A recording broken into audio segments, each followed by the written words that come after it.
everyone, welcome back to my YouTube channel. More YouTube or অন্য এটি video লৈ আপোনালোক সকলোকে স্বাগতম জনালো। আজি এটা নতুন ভিডিও লৈ আহিছো সাদৰত পটি কেনেকৈ লগোৱা হয়। আজি সহজ পদ্ধতিত মই শিকাবলৈ ওলাইছো। আপোনালোকে হেকলৈ ভিডিওটো চাবলৈ নেপাহৰিব। এতিয়া আহক ভিডিওটো আৰম্ভ কৰো। প্ৰথমতে মই সাদৰখনৰ পৰা পটিসমূহ কাটিবলৈ আৰম্ভ কৰিছো।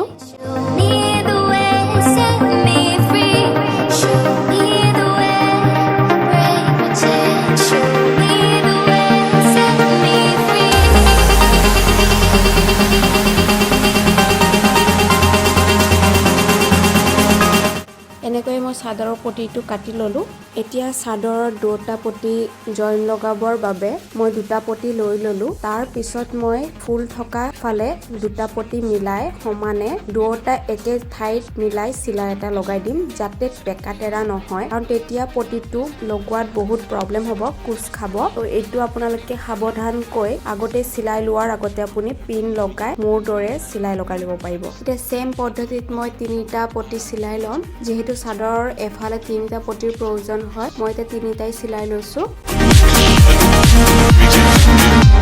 এতিয়া মই সাদৰখনত পটি লগাবলৈ ওলাইছো। আপোনালোকে পটিটো লগোৱাৰ আগতে সন্মুখৰ ফালে এটা চিলাই লগাই ল'ব, তেতিয়া সাদৰখনত পটিটো লগোৱাত সহজ হয়।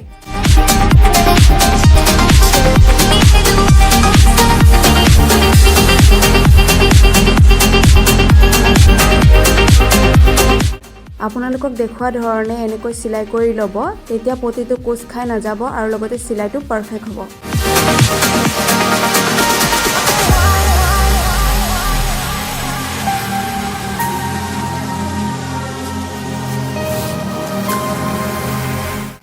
এতিয়া মই সম্পূৰ্ণ এনেকৈ সাদৰৰ পটিটো চিলাই কৰি ল'ম।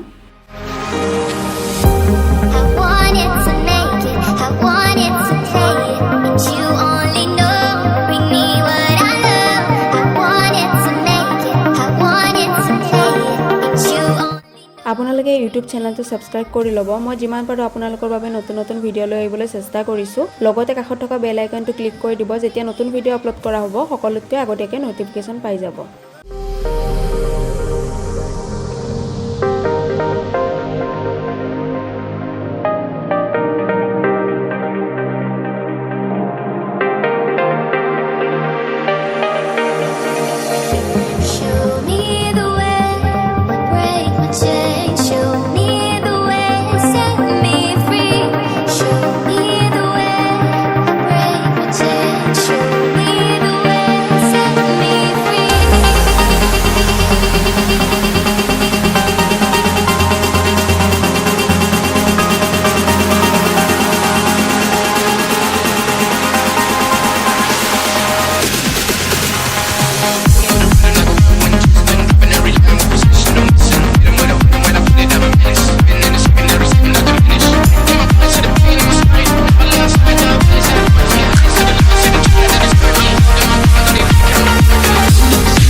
ফাইনালি চাদৰখনত পটি লগোৱা কমপ্লিট হৈ গ'ল আপোনালোকে দেখা পাইছে চাদৰখনত পটি লগোৱা ফিনিচিংটো ধুনীয়া হৈছে আজিৰ ভিডিঅ'টো ইমানেই আছিলে ভিডিঅ'টো চাই কেনে পালে জনাবলৈ নাপাহৰিব লগতে সাবস্ক্ৰাইব লাইক কমেন্ট শ্বেয়াৰ কৰি দিব